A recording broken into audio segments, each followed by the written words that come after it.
Vous le savez, dans 2 jours, on célèbre le premier repas de fête, le réveillon de Noël, avec son lot de fruits de mer, de foie gras, de dinde, de bûches, le tout arrosé d'un peu d'alcool. Bon, sauf chez le docteur Gérald Kierzek, qui nous offre une tisane en apéritif Une pomme et une pomme en dessert.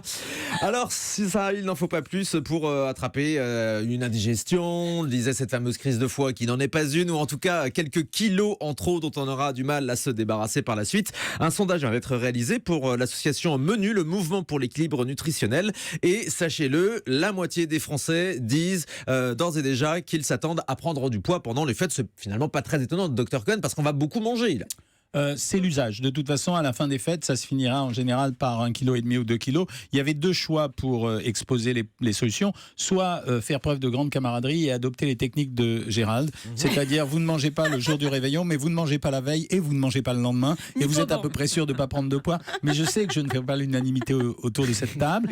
La deuxième technique, c'est effectivement, si vous anticipez des gros repas, il est recommandé quand même les jours précédents d'avoir une alimentation non pas privative, parce que si elle était privative, vous allez vous ruer sur le repas du réveillon, mais d'avoir une alimentation modérée. C'est-à-dire donc là, on est mardi, on commence maintenant. Là. La problématique, c'est ça. C'est-à-dire qu'en fait, les produits de fête, on arrive à partir du 15 décembre, on est noyé sous l'avalanche des produits de fête qui circulent. Ça veut dire qu'il n'y a pas une invitation chez les amis, il n'y a pas un repas qu'on fasse à la maison sans qu'on propose exactement les mêmes aliments qu'on va consommer le jour de la fête, c'est-à-dire le 24 au soir et le 25 à midi. Et là, c'est vraiment l'erreur. Ça veut dire que jusqu'au 24 au soir, il ne se passe rien. Et si vous avez décidé de vous de ne pas vous passer de quoi que ce soit ces jours-là, alors effectivement, les quelques jours qui précèdent, il faut avoir une alimentation saine, mais pas restrictive. Alors j'entends par là que les petits déjeuners ne doivent pas du tout être modifiés, mais que les repas du midi et du soir, ils sont plus sains que pendant le reste de l'année. Je rappelle ce que c'est qu'un repas sain. Pour avoir une complète alimentation, il faut avoir suffisamment de végétaux dans le repas. Ça cale l'appétit, ça apporte des fibres,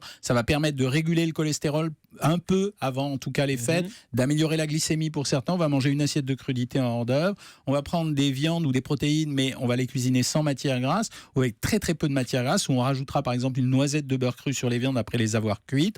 Ensuite, on prendra des mélanges légumes et féculents, mais on ne prendra pas un féculent à chaque repas cette fois-ci. On prendra un féculent qu'un repas sur 2 et on les réserve. C'est toujours la surprise pour les gens.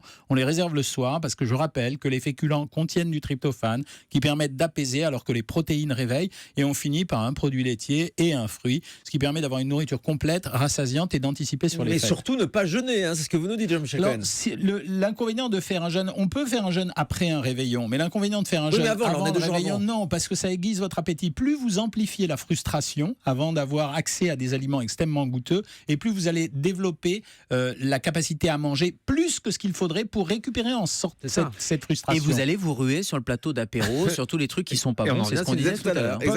Pomme tisane. Donc ça, on anticipe là en ce moment, depuis aujourd'hui là, il faut anticiper pour mais d'un autre jeudi côté, soir. je suis toujours gêné parce que cette chronique revient chaque année depuis des années, et en fait ça nous saoule parce que les Français d'une façon générale ils savent quoi faire. Ça veut dire ça fait que 2 ans en même temps.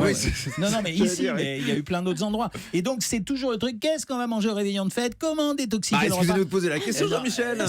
Ça signifie, on répète toujours la même chose. Ça veut dire que le repas, c'est si vous décidez de manger tous les aliments classiques des réveillons, foie gras, saumon, huile, dinde, etc., bûche, etc., vous êtes obligé de limiter les portions. Si vous décidez, moi ce que j'ai toujours conseillé, donc ça prouve qu'on suit la même ligne, c'est de répartir les aliments dans la semaine. Ça veut dire que quand vous associez les aliments entre eux, c'est huîtres avec foie gras ou saumon, mais c'est pas foie gras et saumon ou foie gras et chapon.